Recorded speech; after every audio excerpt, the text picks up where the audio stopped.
कुसुमपुर नाम का एक गांव था। उस गांव के लोग बहुत सुख शांति से रहते थे। गांव वालों की ये खुशहाली गांव के चेयरमैन की नजर में आ गई। इसी बीच अचानक एक दिन गांव में लूटपाट हो गई। लूटपाट उन लोगों ने की जो पंचायत प्रमुख के घरों में रहते थे। तब से गांव वालों में तरह तरह का आशंकित माहौल बन गया। गांव वालों, मैं आप सबसे कुछ कहना चाहता था। कल रात गांव के सभी पंचायत प्रमुखों के घरों में डकैती हुई है। पैसे गहने सब चोरी कर लिए गए। यहाँ गांव के चेयरमैन हैं। मैं उनसे निवेदन करूंगा कि वो डकैतों के न्याय की व्यवस्था करें। क्या वो न्याय करेगा? वो खुद गरीबों का शोषण करता है। गैर कानूनी तरीके से गरीबों की जमीन जब्त करके ही वो अमीर हुआ है। हमारे रहने के लिए जो घर है वो भी उसके पास गिरवी है। वाह वाह वाह, तालियां बजाओ भाई, राइमा के लिए ताली बजाओ। बात करती है, सबके सामने खड़ी होकर तुम मेरी बदनामी कर रही हो। तुम्हारे पिता ने मुझसे उधार लिया था। पैसे के बदले में तुम्हारा घर मैंने गिरवी रखा था। फिर तुम्हारे पिताजी बिना पैसे चुकाए निकल लिए, मर गए। उसके बाद मैं तुम्हारे पास कभी पैसे मांगने आया क्या? बोलो, आया क्या? आप पैसा मांगने नहीं गए होंगे, पर आपके लोग हमें घर छोड़ने की धमकी देते हैं। घर छोड़ दें तो हम कहाँ रहेंगे? रुके रुके रुके रुके राइमा, लगता है कि हम मुख्य विषय से हट रहे हैं। दूसरे मामलों की चर्चा किसी और दिन हो सकती है। चेयरमैन साहब, आप कुछ ऐसा इंतजाम करें कि इस गांव में फिर से डकैती ना हो। हाँ हाँ, ये बात बिल्कुल सही है। मुद्दे पे बात करते हैं और डकैती ना हो इसके लिए इंतजाम करना होगा। नहीं तो कल मेरे घर पे भी डाका पड़ सकता है। आज ही मेरे लोग डकैत दलों को पकड़ने की व्यवस्था करेंगे। अच्छा चेयरमैन साहब, अगर आप कोई व्यवस्था नहीं कर सकते हैं तो कोई बात नहीं, मैं कानूनी सहारा लूंगा। रमेश काका, पहले से ही कानूनी सहारा लेना चाहिए था। मुझे लगता है चेयरमैन कुछ नहीं कर पाएगा। अरे फिर तू देख, अब तू ज्यादा बोल रही है, बहुत हो रहा है। नहीं तो देखो भाई, मैं सबके सामने कह रहा हूँ, डकैत दल को चाहे जो भी सजा दिलवाऊंगा, लेकिन सजा दिलवाऊंगा। ठीक है, तो चेयरमैन साहब जब बात कह रहे हैं तो उन पर भरोसा किया जा सकता है। आज के लिए हमारी बैठक समाप्त करते हैं। सब अपने अपने घरों में जाइए। चलिए। उसी गांव में राइमा और नेहा नाम की दो बहनें रहती थीं। बहुत छोटी उम्र में ही उन्होंने अपने माँ बाप को खो दिया था। तब से वो मुश्किलों में बड़ी हुईं। गरीबी और दुख ने उनका पीछा ही नहीं छोड़ा। दीदी, तुम उदास क्यों बैठी हो? आज का फुचका बहुत मजेदार था, खाकर तो देखो। नहीं रे, मुझे कुछ खाने का मन नहीं कर रहा। मन ठीक नहीं है। घर में जो चावल दाल था सब खत्म हो गया। अब कैसे चलेगा? ये सोच सोच कर मेरा सिर दुखने लगा है। हम तो फुचका बेच सकती हैं। फुचका लोग बहुत पसंद करते हैं। देखो, फुचका बेचकर जो पैसे आएंगे उससे हमारा घर चल जाएगा। घर किसी तरह चल जाएगा, पर गिरवी रखे घर का कर्ज हम कैसे चुकाएंगे? चेयरमैन तो बड़ा शैतान है। गांव के गरीब असहाय लोगों का शोषण करके ही वो बड़ा आदमी बन गया। बिल्कुल सही कहा। पास की बूढ़ी औरत की हालत देख लो। पहले सब कुछ था, अब बूढ़ी अम्मा भिक्षा मांगकर खाती है। बूढ़ी अम्मा का जिक्र आते ही बहुत दुख होता है। कभी कभी सोचती हूँ कि उसे अपने घर ले आऊं, पर हमारा भी वही हाल है। पेट भरने का भी भरोसा नहीं। दीदी, हमारी हालत भी किसी दिन बूढ़ी अम्मा जैसी ना हो जाए। मुझे तो इस बात का कोई भरोसा नहीं। घर तो किसी भी हाल में बचाना होगा, नहीं तो किसी भी समय चेयरमैन हमें घर से निकाल सकता है। पंचायत प्रमुख डकैतों को पकड़कर चेयरमैन से न्याय मांग रहे हैं। चेयरमैन क्या न्याय देगा? वो खुद ही डकैतों से भी ज्यादा बड़ा वाला डकैत है। दीदी, तुम बिल्कुल सही कह रही हो। चेयरमैन के हाथ से बचने के लिए हमें कुछ करना होगा। फिलहाल फुचका बेचकर ही हमारी मुहिम शुरू होगी। लंबे समय से बिना वोट के चुने हुए चेयरमैन बने हुए थे। चेयरमैन के अपने कुछ लोग हैं जो गांव के सब वोट अपने पक्ष में दे देते हैं। दूसरी ओर चेयरमैन गांव के गरीब असहाय लोगों का शोषण करके दिन ब दिन अमीर बनता जा रहा है।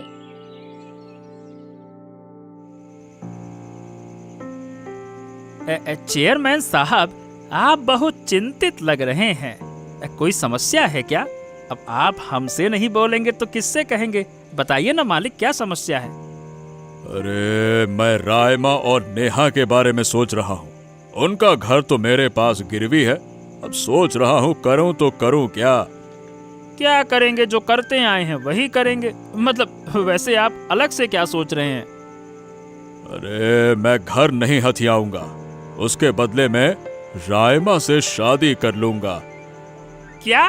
अब ये आप क्या कह रहे हैं?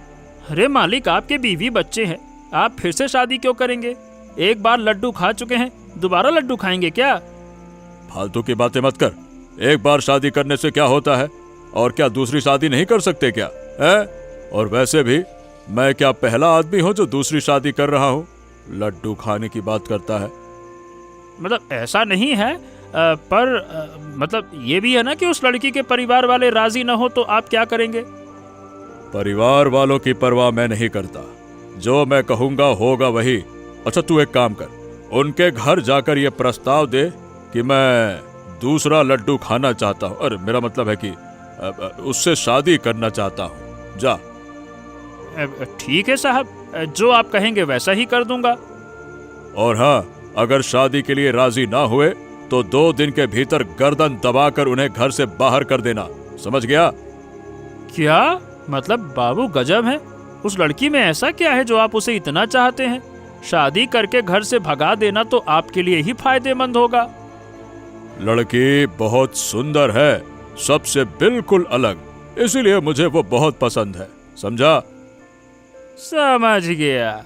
जब आपकी पसंद हो तो शादी पक्की होगी, पर सामने चुनाव आ रहा है। चुनाव से पहले शादी करना ठीक नहीं होगा बाबू।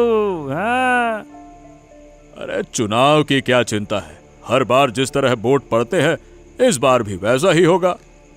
समझ गया। लगता है आपने पूरी तरह से मन बना ही लिया है, तो फिर देरी किस बात की? अब काम आपके अनुसार होगा। ठीक है। हमारा फुचका एक बार खाओगे तो बार बार खाने का मन करेगा। सस्ते में स्वादिष्ट फुचका, ऐसा फुचका और कहाँ मिलेगा? एक प्लेट फुचका कितने का है? बस 20 टका। अच्छा ठीक है, मुझे एक प्लेट दे दो। ये लो दादा। अरे वाह, ये तो सच में बहुत ही स्वादिष्ट है। अब से रोज यहीं पे फुचका खाने आया करूंगा। ये लो पैसे। हाँ, मुझे भी एक प्लेट फुचका देना। और ये लो 100 रुपए। फुचका तो 20 का है, आप मुझे 100 रुपए क्यों दे रहे हैं? सच कहूं तो जीवन में मैंने ऐसा फुचका नहीं खाया। एक नंबर। इतना स्वादिष्ट फुचका 20 रुपए का तो नहीं हो सकता, इसीलिए 100 रुपए दे रहा हूँ। पर मैं उससे ज्यादा नहीं ले सकती। अरे रखो भी, लो। अच्छा ठीक है, सुनो, मैं एक काम करना चाहता हूँ, क्या तुम मेरी उसमें मदद कर पाओगी? बताइए क्या काम? अच्छा देखो, कुसुमपुर गांव के जितने भी गरीब लोग हैं सबको मैं पैसा राशि देकर मदद करना चाहता हूँ। मैंने तो आपको पहले कभी नहीं देखा।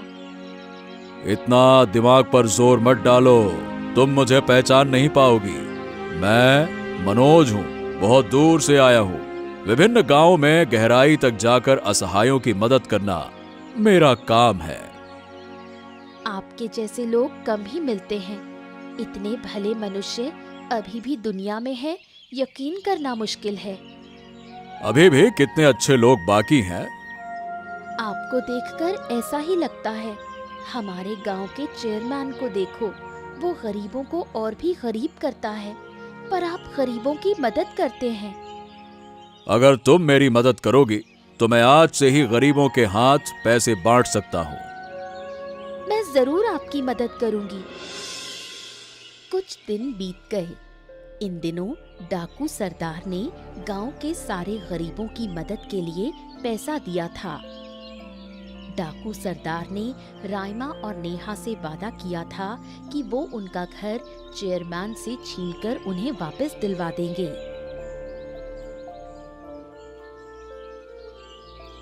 ओ राइमा, और कैसी हो? तेरी तो आजकल कोई खबर ही नहीं मिलती। कहाँ मटकती रहती हो? पूरे दिन घर पर बैठकर करती क्या हो? तुम किस मंशा से आए हो, पहले वही बताओ। बिना मंशा के यहाँ मत आओ। आहा, मैं तुम्हारा भविष्य देख सकता हूँ और मुझे ऐसा लगता है कि तुम्हारे हाथ से तुम्हारा घर जाने वाला है। चेयरमैन साहब ने काफी दिन दे दिए हैं, अब और समय नहीं दे सकते। समझ गई, तो कब तक छोड़ना होगा? देखो, घर छोड़ने से पहले चेयरमैन साहब ने एक प्रस्ताव रखा है। अगर तू वो प्रस्ताव मान ले तो कभी तुम्हें अपना घर छोड़ना नहीं पड़ेगा। कैसा प्रस्ताव? तो प्रस्ताव ये है कि चेयरमैन साहब तुमसे शादी करना चाहते हैं। अगर तुम उनसे शादी कर लो तो तुम्हें कभी भी खाने पीने की कोई तकलीफ नहीं होगी। अरे वो कहते हैं रानी बनाकर रखेंगे, रानी। हाँ, यही बात कहने के लिए तुम यहाँ आए हो? निकल जाओ यहाँ से। हैं? अरे मैं तुम्हारे सामने इतना बढ़िया प्रस्ताव रख रहा हूँ और तुम मुझे ठेका पहुँचा रही हो। गजब हो भाई, तुम्हारी हिम्मत कैसे हुई मुझसे इस तरह बात करने की? पेट भरने को 2 वक्त का चारा नहीं मिलता और फिर भी ऐसी बातें करती हो, हैं? तुम अभी यहाँ से जाओगे या नहीं, बताओ। हाँ ठीक है, सोच कर बता। अगर तुम चेयरमैन से शादी कर लोगी तो रानी बन जाओगी, महारानी। साड़ी आभूषण, गहने, जेवर, खाना पीना, मौज मस्ती, खरीदारी, किसी चीज की कमी नहीं होगी। किसी भी कीमत पर मैं उनका पैसा लेकर उनसे शादी नहीं करूंगी। पैसे तो तुम्हें देना ही होगा, पर इतना पैसा तुम लाओगी कहाँ से? तुम दोनों बहनें कभी भी चेयरमैन का सारा पैसा चुका ही नहीं पाओगी। मैं वादा करती हूँ किसी भी तरह उनका पैसा चुका दूंगी। हाँ, अगर दे पाई तो ठीक, और नहीं दे पाई तो प्रस्ताव के बारे में सोचना। अगर उनका पैसा नहीं दे पाई तो मैं घर छोड़कर चली जाऊंगी, पर किसी हाल में उनसे शादी नहीं करूंगी। वो एक बुरा आदमी है। तुम्हारा दिमाग उमाग ना खराब हो गया है, फालतू की बात करती हूँ। बहुत बढ़िया आदमी है वो, हाँ, समझी?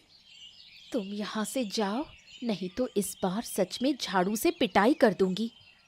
अरे जा रहा हूँ। लेकिन हाँ, सुनो, एक बार सोच के देखना, मजा आएगा शादी करके।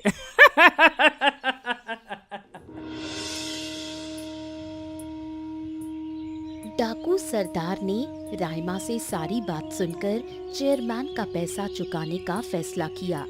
डाकू सरदार राइमा और नेहा के लिए ऐसा करने की सोच रहे थे ताकि उनका जीवन अच्छे से कटे।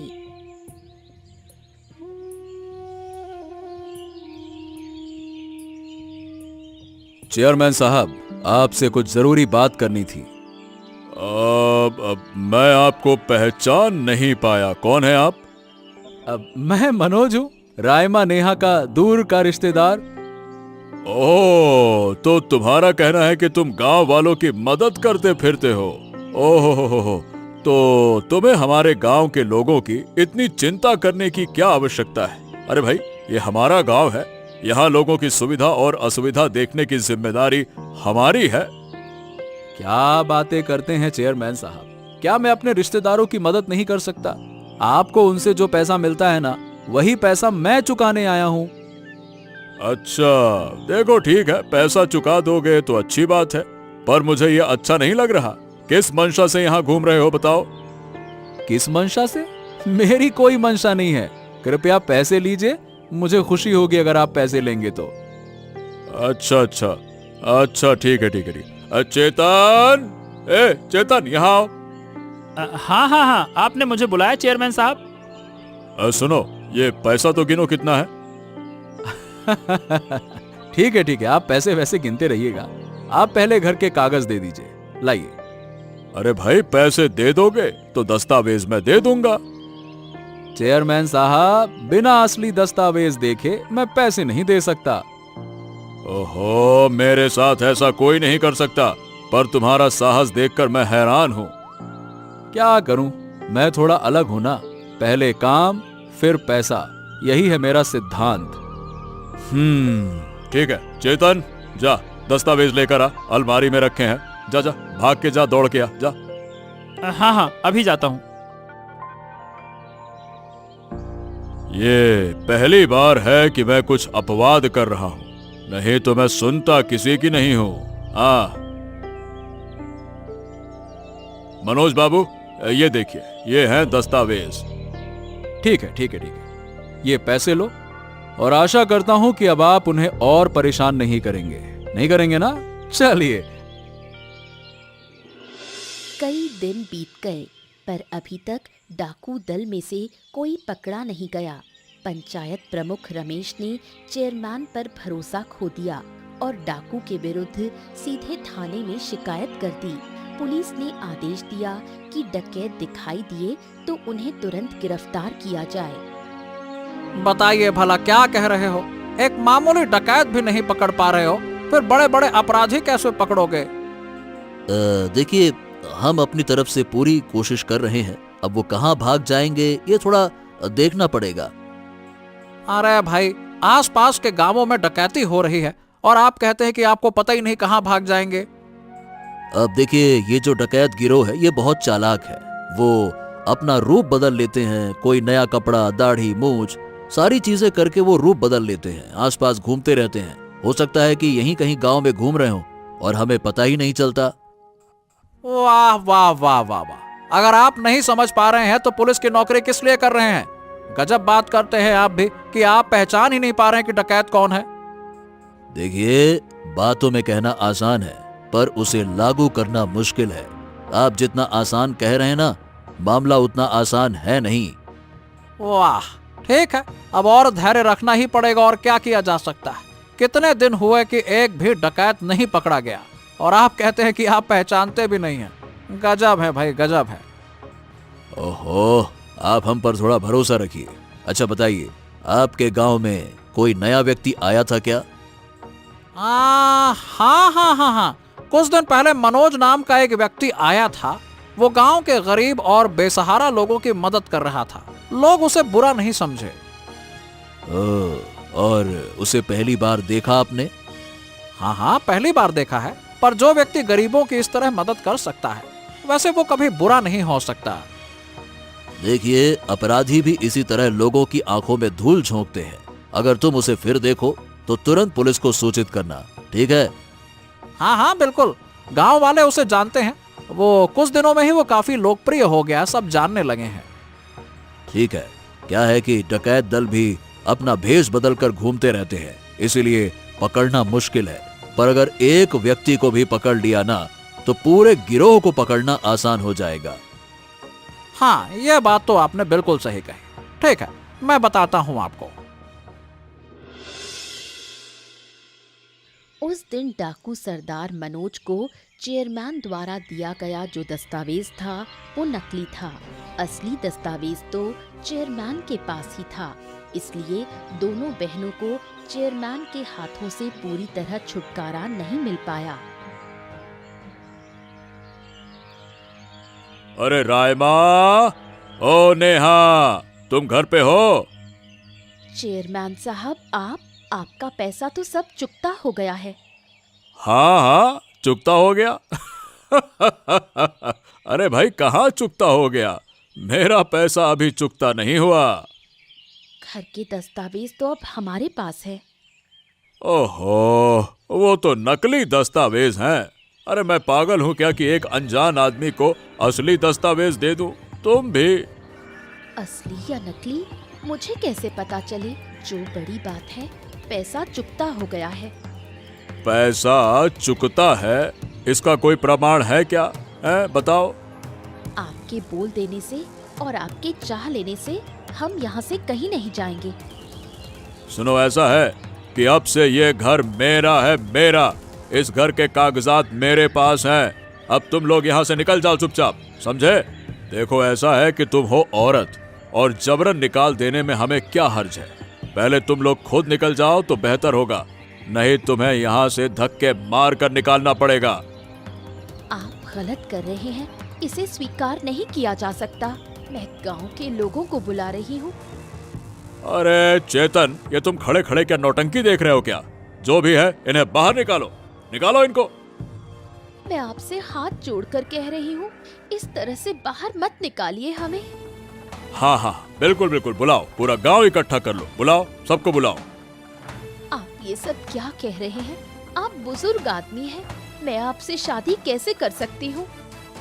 अच्छा रायमा, चेतन ने तुमको एक प्रस्ताव दिया था, अगर तुम उसे मान लो तो तुम्हें घर से बाहर नहीं निकाला जाएगा। बोलो क्या कहती हो?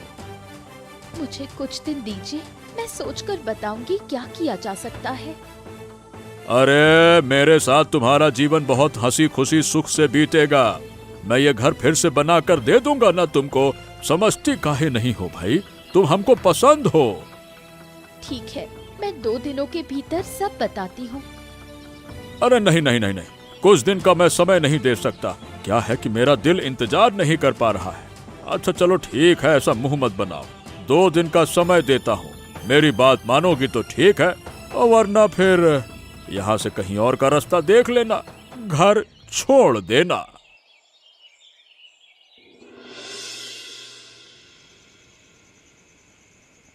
चेयरमैन की करतूतें रायमा ने डाकू सरदार मनोज को बता दी।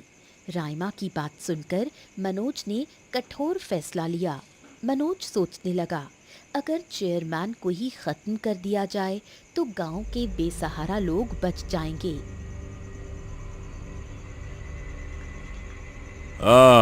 तुमने मुझे यहाँ क्यों बुलाया है? जल्दी बोलो, मेरे पास इतना समय नहीं है। मैं रायमा के घर के दस्तावेज मांग कर लाने को कहा था, लाए हो? अब मैं कोई गलती नहीं करूंगा, सचमुच लाया हूँ, और इस दस्तावेज के बदले तुम्हें रायमा की शादी मुझसे करनी होगी। वही, शादी के बारे में ही चर्चा करने के लिए तुम्हें बुलाया था। देखो, शादी से पहले मैं तुम्हारे परिवार को देश के बाहर भेज दूंगा, वहां बहुत शांति से रहोगे तुम लोग। अच्छा ठीक है, वही तो बात है कि आप रायमा से शादी करके शांत रहोगे। अच्छा ठीक है, लाइए अब दस्तावेज दीजिए। हाँ ये लो, पर तुमने वादा किया है किसी भी हाल में शादी करवाओगे तो करवाओगे, है ना? ओहो, जब वादा किया है तो निभाऊंगा। मेरी बातों से पलटता नहीं हूं मैं ऐसी व्यवस्था कर दूंगा कि तुमसे अब किसी का झगड़ा ही नहीं होगा। बहुत बढ़िया से शादी होगी। है? झगड़ा कहां से आ गया बीच में? क्या मैं झगड़ा करने वाला इंसान हूं क्या? अब अरे नहीं, आप तो महान इंसान हैं। क्या तुम मेरा मजाक कर रहे हो क्या? अरे कैसी बातें करते हैं, क्या आपका और मेरा मजाक करने जैसा संबंध है क्या? अच्छा मैं तुम्हें एक बात बताता हूँ, इस इलाके में अब सब वोट देंगे और जो चाहेगा उसी को वोट देगा। हाँ, पहले कहते हो झगड़ा, फिर अब कहते हो वोट। तुम्हारी बातें हमारे कुछ समझ में आ नहीं रही हैं। कहना क्या चाहते हो? कहना ये चाहता हूँ कि और कितने दिन बिना चुनाव के चेयरमैन पद पर रहोगे बुढ़ऊ? क्या कहा तुमने? मैं तुम्हारे साथ ये सब बातें नहीं करना चाहता। और ये बुढ़ऊ क्या होता है? अच्छा नहीं करना चाहते? तुम जानते हो मैं कौन हूँ? कौन हो तुम? मैं हूँ डाकू सरदार, डकैत हूँ मैं, डकैतों का सरदार। ओह, तो तू शैतान है। मैं तुझे पुलिस के हवाले कर दूंगा। इतनी भी क्या जल्दी है? मौका मिलेगा तब तो हवाले करेगा ना। देखो, ये अच्छा नहीं है। चाकू दूर करो। अच्छा ये बताओ, अगर मैं तुम्हें खत्म कर दूं तो इलाके में क्या होगा? लोग शांति महसूस करेंगे या दुख?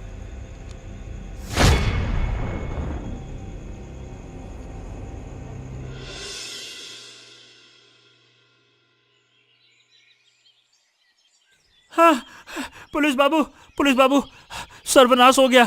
चेयरमैन साहब की हत्या हो गई। क्या बात कर रहे हो? ये घटना कब हुई? अरे कल रात को मनोज नाम का एक आदमी चेयरमैन साहब को बुलाकर ले गया था। चेयरमैन ने कहा था कि जंगल की ओर जा रहा हूँ। सुबह तक जब घर नहीं लौटे तो मैं जंगल में खोजने गया और वहां देखा तो चेयरमैन की लाश पड़ी हुई थी। मेरा तो शक तुम पर ही जा रहा है।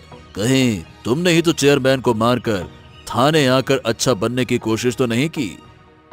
अरे आप ये क्या कह रहे हैं?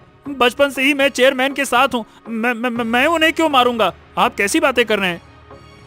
नजदीकी लोग ही सबसे बड़े दुश्मन होते हैं। मुझे तो लगता है कि इस हत्या के पीछे तुम्हारा ही हाथ है। देखिए, आप मुझ पर बेवजह शक कर रहे हैं। असली कातिल को तो पकड़ नहीं पा रहे हैं, इसीलिए मुझ पर इल्जाम लगा रहे हैं। मतलब साफ साफ कह रहे हो कि तुमने हत्या नहीं की। अरे एक ही बात मैं और कितनी बार कहूँ? हत्या मनोज और उन दोनों बहनों ने उन्होंने मिलकर की होगी। अब ये दोनों बहनें कौन है जो बीच में आ गईं? अरे वही रायमा और नेहा। वो बहुत खतरनाक हैं।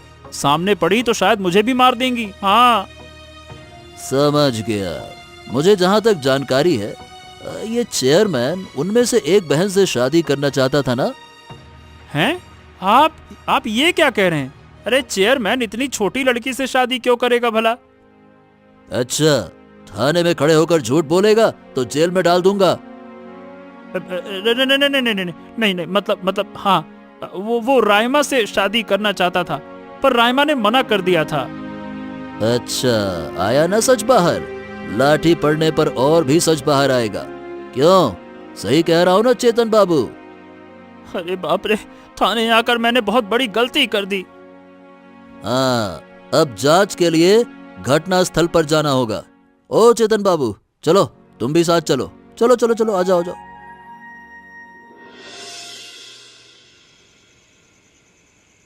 सुनो, इस गांव में मेरा ज्यादा दिन रहना संभव नहीं है। किसी भी समय मुझे जाना होगा और जाने से पहले तुम्हारे लिए कुछ करना चाहता हूँ। हम आपको अपने भाई जैसा मानते हैं, चाहे तो उम्र भर हमारे घर रह सकते हैं। तुम जैसी बहनें मिलना सचमुच सौभाग्य की बात है। अगर जिंदा रहा तो फिर लौट कर आऊंगा। दादा, आप ये कैसी बातें कर रहे हैं? क्यों नहीं जिंदा रहेंगे? समाज को आप जैसे लोगों की बहुत जरूरत है। हाँ, इंसान की जिंदगी में कब क्या हो जाए कहा नहीं जा सकता। आपने हमारे लिए बहुत किया है। इस घर के कागज मिलना हमारे लिए बहुत बड़ी खुशी की बात है। लेकिन एक बात समझ में नहीं आ रही, अचानक चेयरमैन को किसने मार डाला? जिसने भी किया बहुत अच्छा किया। अब गांव वालों को शांति मिलेगी। सही कहा, हमें क्या कम सताया? जब तक वो जिंदा था हम कभी आजाद नहीं हो सके। बहनों, मैं कुछ कहना चाहता हूँ। कहिए दादा। तुम्हारे हाथ की खट्टी पुचका खाने में बड़ा मजा आता है। इतनी स्वादिष्ट फुचका मैंने कभी नहीं खाई। मैं चाहता हूं कि तुम्हारे लिए फुचका की दुकान खोल दूं, ताकि तुम बड़ी व्यापारी बन सको। लेकिन दादा। अरे लेकिन वेकिन कुछ नहीं। तुम्हारे लिए कुछ कर सकूंगा तो मुझे बहुत अच्छा लगेगा। मैं तुम्हारे लिए 2 दुकान खोलूंगा, एक घर के सामने और एक बड़ी सड़क के किनारे। एक दुकान काफी थी, बेवजह 2 क्यों? घर के सामने वाली दुकान से गांव वाले खाएंगे और सड़क वाली दुकान से राहगीर लोग खाएंगे। आपका दिल बहुत बड़ा है दादा। चलो, अब मैं चलता हूँ, कल से काम शुरू होगा। धीरे धीरे कई दिन बीत गए। रायमा और नेहा ने दोनों छोटी दुकानों में फुचका बेचना शुरू कर दिया। पुलिस अब भी डकैतों को ढूंढ रही है, पर कोई सुराग नहीं। हाँ, कैसी हो? कारोबार तो अच्छा चल रहा है। हाँ? जी, आपके आशीर्वाद से फुचके की दुकान बहुत अच्छी चल रही है। सुना है तुम्हारे घर कोई मनोज नाम का रिश्तेदार आता है, और जहां तक मुझे पता है तुम्हारा कोई रिश्तेदार तो नहीं है। वो हमारे दूर के रिश्तेदार हैं। अच्छा, सच में? और पुलिस वाले तो कहते हैं कि आजकल डकैत जो है अपना रूप बदल कर घूम रहे हैं। पुलिस वाले पकड़ नहीं पा रहे इसी चक्कर में। उधर अचानक से चेयरमैन की हत्या भी हो गई। दाल में कुछ काला लग रहा है मुझे। मनोज दादा बहुत अच्छे इंसान हैं। उनके द्वारा कोई बुरा काम नहीं हो सकता। अच्छे इंसान का मुखौटा पहनकर कई बार उस मुखौटे के पीछे बुरे लोग छुपे होते हैं, घूमते रहते हैं आसपास। पता नहीं, पर इस तरह की बातें मुझे समझ में नहीं आती। हाँ सही बात है, ज्यादा ना समझना ही अच्छा है। चलो एक प्लेट फुचका ही खिलाए दो। लाओ लाओ। ये लीजिए। वैसे बनाती तो बहुत अच्छा है, हाथ बिल्कुल पक्का है तुम्हारा फुचका में। और एक प्लेट दूं? अरे दो नहीं, तुम एक काम करो, अब तुम 2 प्लेट पैक ही कर दो। मेरी बेटी को बहुत पसंद है। अब बताओ कितना हुआ? 60 रुपए हुए, पर आप 50 दे दीजिए। ये लो। हाँ एक दिन अपनी बेटी को भी मेरी दुकान पर फुचका खिलाने लेकर आइए। अरे जरूर जरूर जरूर। और हाँ, जब तुम्हारा वो दूर का दादा आए तो मुझे खबर देना, उनसे थोड़ा परिचय करना है भाई, गांव में आए हैं। ठीक है? वो ज्यादा देर नहीं रहते, आते हैं और चले जाते हैं, लेकिन आपने कहा है तो आकर आपको खबर दूंगी। चलो, इस कागज पर मेरा नंबर लिखा है, घर आए तो घंटिया कर देना, फोन घुमा देना, है ना? जी, मैं फोन करूंगी। ठीक है, ध्यान से, भूलना नहीं। हाँ। राइमा और नेहा की फुचका बिक्री बहुत अच्छी चल रही है। उसी पैसे से दोनों का घर चलता है। उधर डकैत सरदार मनोज की कोई खबर नहीं। वो जिंदा है या मर गया, किसी को पता नहीं। दीदी, आज मैंने 1000 रुपए का फुचका बेचा। और मैंने 800 रुपए का। खूब बिक रहा है। लोग खट्टी पानी पूरी बहुत पसंद करते हैं। मनोज दादा की मदद के बिना कुछ भी संभव नहीं था। वो जो गए तो फिर कोई खबर नहीं, खो गए शायद। क्या पता, लगता है अब कभी नहीं आएंगे। सब उन पर शक कर रहे हैं। इतने अच्छे इंसान पर कोई शक कर सकता है क्या? पुलिस पागलों की तरह मनोज दादा को खोज रही है। कहते हैं छद्म वेश में घूम रहे हैं। अगर सचमुच में वो डकैत हैं भी, तब भी मैं चाहूंगी कि पकड़े ना जाएं। पंचायत प्रधान रमेश कह रहा था कि अगर दादा आए तो उसे खबर दूं। नंबर भी देकर गया। खबर देने की कोई जरूरत नहीं दीदी, हम तो उल्टे उन्हें भागने में मदद करेंगे। इतने कम दिनों में वो बहुत अपने बन गए हैं। काश हमारे सचमुच ऐसे ही दादा होते। हाँ दीदी, बहुत बातें हो गई, अब खाना बनाना होगा। घर में कुछ है क्या? आज पड़ोस की बूढ़ी औरत बाजार से सामान दे गई है। क्या लाई है? इलिश मछली। सच में? कितने दिनों से नहीं खाई, सुनकर ही मुंह में पानी आ रहा है। तो चलो जल्दी खाना बनाते हैं। चलो। और कुछ दिन बीत गए। राइमा नेहा का कारोबार दिन ब दिन बढ़ता जा रहा है। उधर डकैत सरदार का कोई पता नहीं। दादा, आप इतने दिन कहाँ थे? हमने तो सोचा था आप कभी नहीं मिलेंगे। हाँ, शायद आज ही आखिरी मुलाकात है। लोग आने से पहले ही मुझे निकलना होगा। आखिरी बार तुम्हारी फुचका खाना चाहता था। ये लीजिए दादा। ओए, रुक जाओ रुक जाओ रुक जाओ, भागने की कोशिश मत करना। अब भागोगे भी कहाँ? बड़ी मुश्किल से तुम्हारा पता लगा है। आप उनसे ऐसे क्यों बात कर रहे हैं? इनका अपराध क्या है? क्यों नहीं जानते? ये आदमी डकैतों का सरदार है। अपना रूप बदल कर घूमता है, इसीलिए पहचान में नहीं आता। आपकी बात पर यकीन नहीं होता। अगर ये डकैत होते तो लोगों की इतनी मदद क्यों करते? अब देखो, वो तो ये ही बता सकता है। और एक बात, गांव के चेयरमैन को भी इन्होंने ही मारा। चेयरमैन जैसे बुरे इंसान को आप लोग सजा नहीं दे पाए। अगर मनोज दादा ने उसे मारा तो मैं कहूँगी बिल्कुल सही किया। ओहो, यहाँ खड़े होकर बहस करने का समय नहीं है।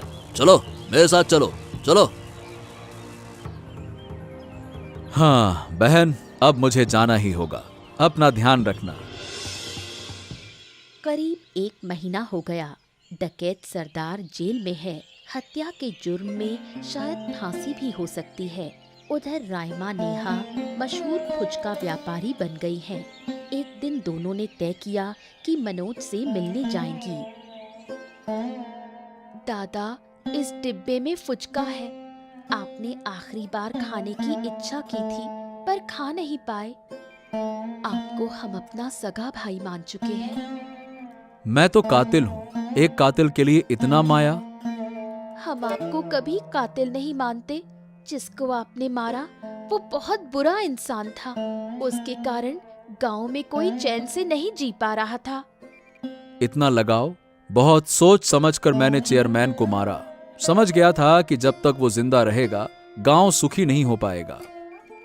हमें वकील करके दादा की जमानत करानी होगी। बहन, कोई जरूरत नहीं है। अदालत जो सजा देगी मैं स्वीकार करूंगा। देखिए, आपका समय अब खत्म हो चुका है और बात नहीं हो सकती। चलिए, बाहर चलिए। बहन, अगर कभी जेल से बाहर आया तो जरूर मुलाकात करूंगा, और अगर फांसी हो गई तो तुम्हें दुआएं देकर जाऊंगा।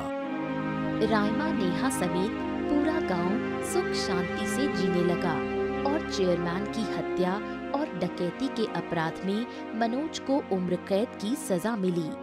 ऐसी ही मजेदार कहानियां देखने के लिए हमारे चैनल को सब्सक्राइब करना मत भूलिए।